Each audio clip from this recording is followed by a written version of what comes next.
Hello everyone, in this video we will be going over parallel lines and the converse theorems. Whoops, I need to fix my title.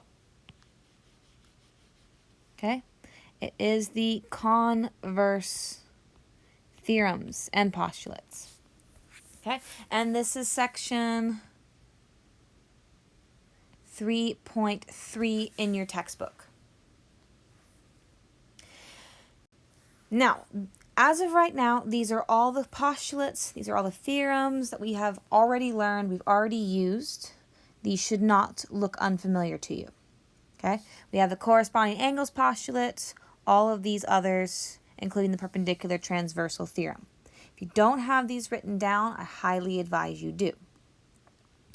Now, the thing about all of these rules, all this postulate, these theorems, is that all of them start with if the lines are parallel.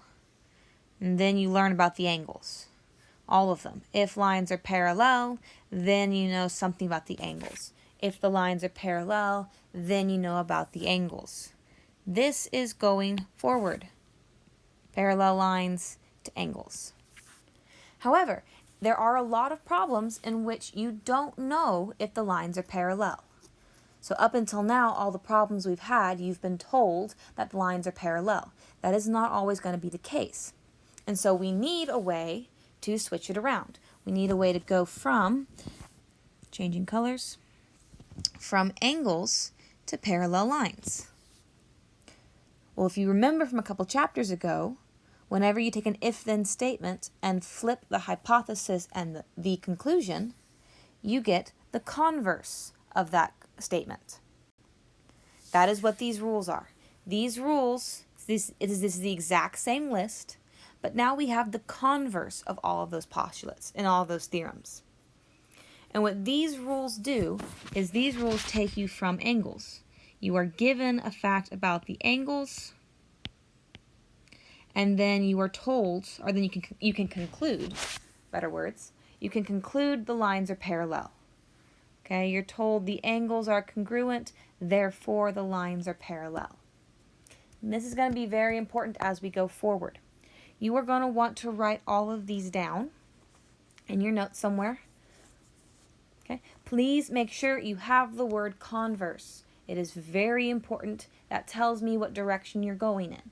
If you're going from parallel lines to angles, like you're given parallel lines, you need to find angles, well, that's the normal theorems, the normal postulate. But if you're trying to prove parallel lines, you have to use converse, the converse of the theorem. Otherwise, you're using the wrong statement. Okay? Now, the angles and their positions stay the same. It's just the direction you go in your proof that changes. Now, let's do some examples. I have two proofs for you. We're going to practice using this new theorem, these new theorems, and the new postulate. Okay.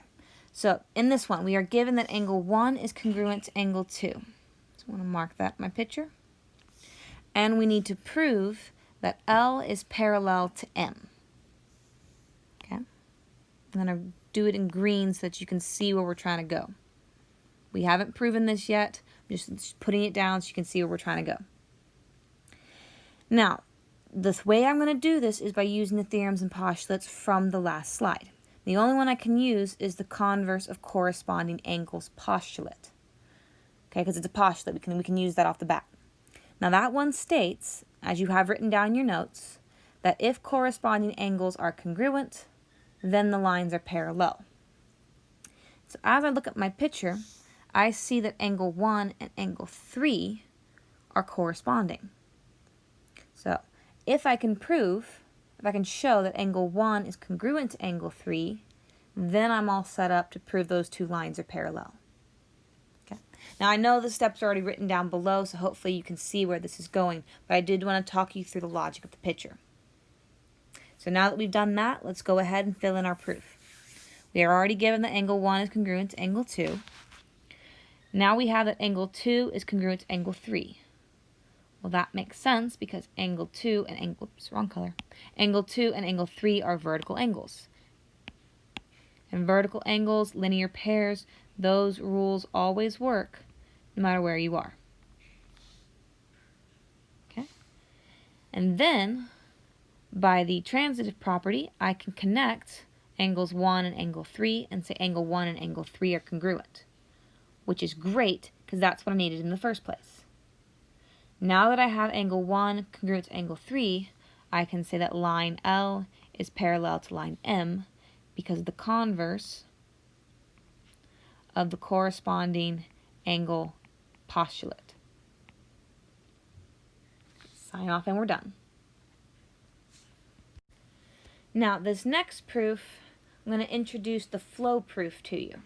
So as of right now, we have been using this style of proof, which is a two-column proof. And this bottom one is the setup for the flow proof.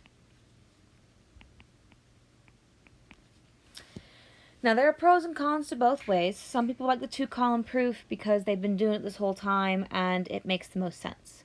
Other people really like the flow proof because it shows how one step naturally progresses from the other. There will be a few questions on flow proofs, so you do want to pay attention to the logic and how this whole thing works. Okay. What we're going to do first is I'm going to do the two-column proof so you can see how the proof works out, and then we're going to do it again, only this time we're going to fill out the flow proof. Hopefully by the time we get to the flow proof, you can see the logic and see how things work. So, we are given in our proof that lines L and M are parallel and angles 2 and 4 are congruent. That's already marked for us. So I'm going to write given. Now we need to prove that lines N and P are parallel.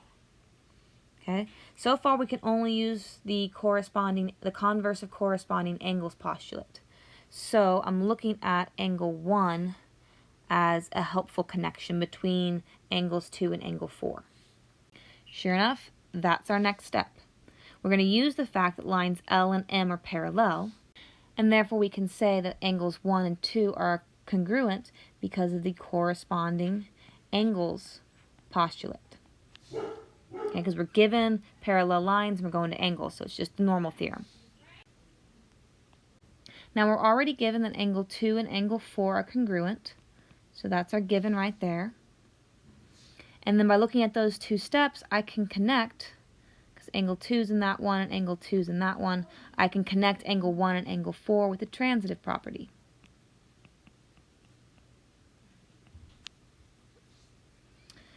Now that I have angle 1 is congruent to angle 4, angle 1 and angle 4 are corresponding for lines N and P. And that's where I needed to go anyway.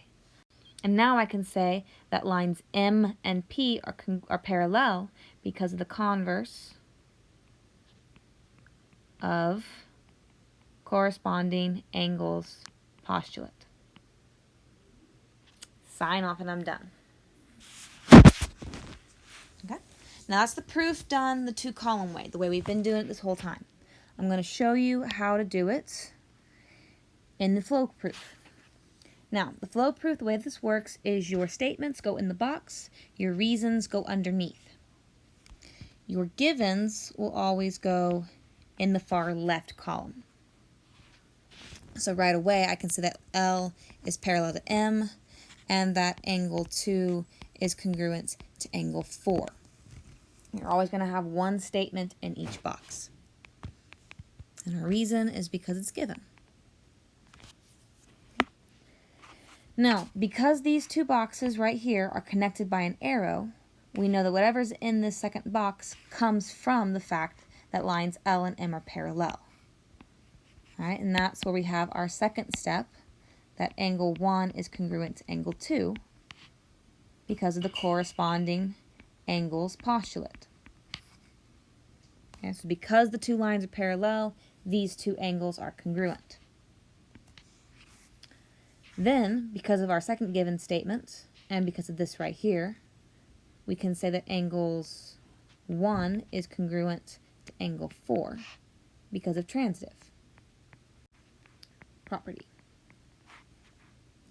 Then, because angles 1 and angle 4 are congruent, I can then say that line N is parallel to line P because of the converse of corresponding angles postulate. You still sign off on flow proofs. Do not forget to sign off, even though it looks a little different. We'll have some more practice with flow proofs. This is just the introduction. Let me know if you have any questions, and I will see you next class.